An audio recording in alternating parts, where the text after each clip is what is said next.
थोड़ा इस पर विचार कीजिए। हमें भय कौन चीज का है? उसका नाम है मृत्यु, उसका नाम है मौत। जब बीमार व्यक्ति डॉक्टर के पास जाते हैं तो उसको हुक्की लगा रहता है कि हम ठीक होंगे कि नहीं, कहीं हम मर तो नहीं जाएंगे। एक बात हमेशा याद रख लीजिए, यदि आपका जन्म हुआ है तो आपका मरण निश्चित है। इस बात को मानते हैं ना? क्या आप सदैव जिंदा रहिएगा इस धरती पर? यह प्रकृति का नियम का खिलाफ हो जाएगा। जब आपके दादा के दादा, दादा के दादा, उनके दादा के दादा, कितने दादा इस पृथ्वी पर से चले गए, तो आप कैसे बचिएगा दुनिया में? आपकी भी मृत्यु निश्चित है। लेकिन याद रखिए, जिस दिन जिस तारीख को जिस समय में होने का है, तो वो बिन बुलाए चले आएंगे। इस चीज को याद कर लें। उस दिन कितनों डॉक्टर को भी आगे से घेर देगा नहीं आपको, तो आप इस शरीर को त्याग करके निकल जाइएगा। आपको कोई बचाने वाला इस पृथ्वी पर नहीं है। इसलिए संतों ने कह दिया, जिंदगी एक किराए का घर है, एक न एक दिन बदलना पड़ेगा। मौत जब तुमको आवाज देगी, घर से बाहर निकलना पड़ेगा। मौत की घंटी जब बजेगी तो याद कर लीजिए, आपको अपना ही घर से निकलना पड़ेगा। वो 3 मंजिला छोड़ना होगा, वो 1 लाख का पलंग छोड़ना होगा, वो खूबसूरत बिल्डिंग को छोड़ करके बांस बाड़ी की तैयारी कर लीजिए, आम बाड़ी की तैयारी कर लीजिए। आपको जाना पड़ेगा। इतना सुंदर आंख नाक कान हार चाम है, इतना सुंदर जेवर जबरात है, सबको छोड़ करके आपको सिंगल जाना पड़ेगा। कोई आपके साथ में भी नहीं जाएंगे। ये परम सच है। मौत की घंटी बजती है तो जीव अकेला ही उस रास्ते पर सफर करता है। जब देखिएगा स्टेशन पर आप लोग जाइएगा, रेलवे स्टेशन पर जब गाड़ी आने वाली रहती है ना, तो घंटी बजा देते हैं, स्टेशन मास्टर बजवा देते हैं ना स्टॉप लगा करके। आप सोचते हैं कि गाड़ी आने वाली है, आपका हृदय खुश हो जाता है। तो आपके जीवन में वो घंटी क्या है, कबीर साहब जी आपको बतलाते हैं बढ़िया से। जब आपका दांत टूटने लग जाए, जब आपका केस पकने लग जाए, जब आपका चमड़ी घुमचने लगे, जब आपका आंख में मोतियाबिंद आ जाए, जब आपको जिभ्या से स्वाद जाने लगे, जब आपका हाथ कांपने लगे, पैर कांपने लगे, इसी को मौत का घंटी कहा जाता है। इसी को मौत का न्योता कहा जाता है। जैसे जब किसी का न्योता आता है तो आप समझ जाते हैं कि हमको निमंत्रण पुरने के लिए जाना है। उसी प्रकार ये सब न्योता है। आपका एक इंद्रियां आप काम नहीं करेगा, धीरे धीरे मौत के करीब आप चले जाएंगे। एक दिन आपका इतना सुंदर शरीर छूट जाएगा और आपको अकेले दुनिया से विदा लेना पड़ेगा। एक आदमी नहीं मरते हैं, यहाँ सब ही मर जाते हैं। कोई सवेरे मर जाता है, कोई अबेर में मर जाता है, लेकिन मर सब जाते हैं। कबीर साहब ने कहा, सुमरन करहु राम का, काल गहे करके, ना जाने कित मारी हो, क्या घर क्या परदेश। याद रखिए, यहाँ पर कौन नहीं मरा। एक आदमी बहुत रो रहा था, ठीक से सुनिए, बहुत सुंदर कहानी है। वो जहां जा वहीं रोना शुरू कर दे और वो कहता था मेरा पति मर गया। लोग संतावना देते थे, लोग समझाते थे, बुझाते थे, लेकिन वो बुझती ही नहीं थी उसकी पत्नी। और वो जहां भी जाती थी तो कहती थी कि मेरा पति मर गया, मेरा पति मर गया, मैं तो अधूरा हो गई हूँ, मैं तो अभागिन हूँ कि हमको छोड़ करके हमारी पति चले गए दुनिया से।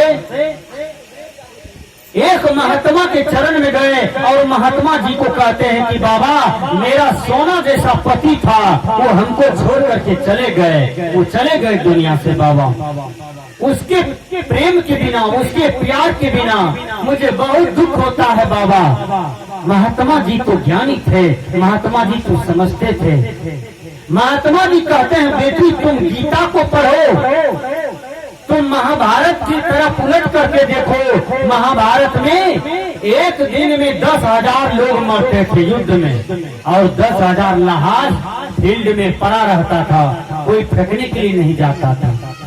विचार कीजिए, आपके यहाँ एक ठो मरा है तो आप चिंता करते रहते हैं। विचार कीजिए, महाभारत में एक लाख लाश एक दिन गिरता था। विचार कीजिए, अब कोई लाश फेंकने वाला नहीं था। रामायण में राम रावण का जब युद्ध हुआ, हजारों हजार लाश एक दिन में गिरता था फील्ड पर, अब कोई लाश फेंकने वाला नहीं था। विचार कीजिए, आपके यहाँ एक मरता है तो चिंता करते हैं? नहीं भैया। अर्जुन का बेटा मर गया अभिमन्यु, अर्जुन को चिंता हो गया। भगवान कृष्ण कहता था, मेरा बेटा मर गया, मेरा बेटा मर गया, मेरा बेटा मर गया, अब हमको दुनिया में कुछ नहीं भाता है। भगवान कृष्ण ने कहा, ये तुम्हारी मूर्खता है, ये तुम्हारी अज्ञानता है। तुम्हारा बेटा नहीं था अर्जुन, इसलिए तुमको छोड़ करके चला गया। तुम झूठे मोह में मेरा मेरा कहते हो, यह संसार में कोई किसी का नहीं है। यदि तुम्हारा बेटा तुम्हारा रहता तो वो तुम जिस दिन पैदा लिया था माँ के गर्भ से, उस दिन तुम्हारे साथे में तुम्हारा बेटा आता, और वो मरा तो तुम भी साथे मर जाता। ये प्रकृति का नियम बनता, लेकिन ऐसा नियम नहीं है। व्यक्ति आता है अकेले और संसार से जाता है अकेले, यही गजब नियम है प्रकृति का। भगवान कृष्ण ले जाते हैं और अभिमन्यु के पास, अभिमन्यु तो स्वर्ग लोक में फुटबॉल खेल रहे थे। आपका बेटा फुटबॉल खेलते हैं ना यहाँ पर, हैं? जब फुटबॉल खेल करके सामने घर आते हैं तो कितना अच्छा लगता है आपको। उसी प्रकार स्वर्ग लोक में अभिमन्यु फुटबॉल खेल रहे हैं। अर्जुन पहुंच गए, भगवान कृष्ण भी पहुंच गए और कहते हैं कि हे भगवान। कहा क्या? ये मेरा बेटा देखिए फुटबॉल खेल रहा है, हमारी तरफ तो देखता ही नहीं है। जैसे कभी काल आप देखिएगा, जिस आदमी को आपसे बैरी रहता है, लड़ाई झगड़ा मनमुटाव रहता है, वो आपके चेहरा को देखना पसंद नहीं करते हैं। बात मत कीजिए, चेहरा देखना पसंद नहीं करते हैं। उसी प्रकार अर्जुन को चेहरा देखना पसंद नहीं करते थे अभिमन्यु। भगवान कृष्ण कहते हैं, हे अर्जुन अपना बेटा को बुलाओ। अर्जुन बार बार कहते हैं, मेरा बेटा अभिमन्यु, अभिमन्यु इधर आओ, इधर आओ, हम मृत्यु लोक से तुम्हारे पीछे आ गए हैं बेटा, इधर आओ, इधर आओ। अभिमन्यु जोर से आवाज देता है, अरे मूर्ख अर्जुन, तुम्हारे यहाँ एक बार मैंने जन्म लिया तो तुम मोह में पागल होकर के तू यहाँ तक पीछा कर दिया। किस अभिमन्यु को तुम बेटा कहते हो? 7 जन्म तक हम तुम्हारा दादा बने हैं अरे अर्जुन, लेकिन मोह में हमने पागल नहीं हुआ। अरे अर्जुन, मूर्ख अर्जुन, एक बार तुम्हारे यहाँ जन्म ले लिए तो तू इतना पागल हो गया मेरे पीछे। एक बात याद रखो कि यहाँ कोई किसी का नहीं है, हम अकेले आए थे, अकेले चले आए हैं? और तू हमको बेटा बेटा कहते हो? पागल अर्जुन, यहाँ से निकलो। और वहाँ से उसको निकाल दिया। अर्जुन का मोह टूट गया और भगवान कृष्ण हंसने लगे। याद रखिए, इसलिए हमेशा याद रखिए, ये संसार जो है मुर्गा खाना है। यहाँ कोई अबेर चला जाता है, कोई सवेरे चला जाता है, कोई बचपने में चला जाता है, कोई जवानी में चला जाता है, और कोई बुढ़ापा में चला जाता है, लेकिन चले सब जाते हैं। ये कर्मों का हिसाब है। विचार कीजिए, ये कर्मों का हिसाब है। मैंने कहा था कि लोग भयभीत रहते हैं मृत्यु से नहीं, राष्ट्र कवि दिनकर कहते हैं, निर्भय स्वागत करो मृत्यु का। मृत्यु को आदर कीजिए, मृत्यु को स्वागत कीजिए। विचार करना होगा इस पर। आज हमारे समाज में 100 बरस, 200 बरस वाला, 300 बरस वाला ये कोई आदमी है? जीवजपुर में कितना आदमी होगा? 150 बरस पहले इतने बड़ा टोला होगा, इतना ही आदमी होगा। लेकिन 150 बरस वाला ये कोई आदमी है? सब चला गया, नहर धार में सड़ गया, कोई नहीं है। तो वो सीढ़ी लगा हुआ है भैया, तो क्यों रोते हैं, क्यों डरते हैं, क्यों इतना है करते हैं? नहीं, अरे जो दुनिया से चले जाए उसके नाम पर सत्संगालय बनवाइए, उसके नाम पर विद्यालय बना दीजिए, उसके नाम पर जमीन दान कर दीजिए, उसके नाम पर अपार भंडारा कर दीजिए, उसके नाम पर कपड़ा दान कर दीजिए। ये सब बात बनती है ताकि वो आदमी का नाम जिंदा रहा और उस आत्मा की शांति हेतु इतना सुंदर यज्ञ हुआ। विचार कीजिए, चले सब जाएंगे यहाँ से। तो मैंने कहा, वो महिला बार बार कहती थी कि मेरा पति मर गया, मेरा पति मर गया, हम दुनिया में अनाथ हो गए, मेरा कोई नहीं है। महात्मा जी ने कहा, इस पगली को दिमाग ठीक करना चाहिए, इसके ज्ञान को ठीक करना चाहिए, इसके मोह को ठीक करना चाहिए। ये मोह में सुखी जा रही है, ये मोह में टूटी जा रही है। महात्मा जी ने कहा, बेटी जिसके यहाँ कोई नहीं मरा है उसके यहाँ से एक मुट्ठी गेहूं मांग करके लाओ। बोलिए मिलेगा?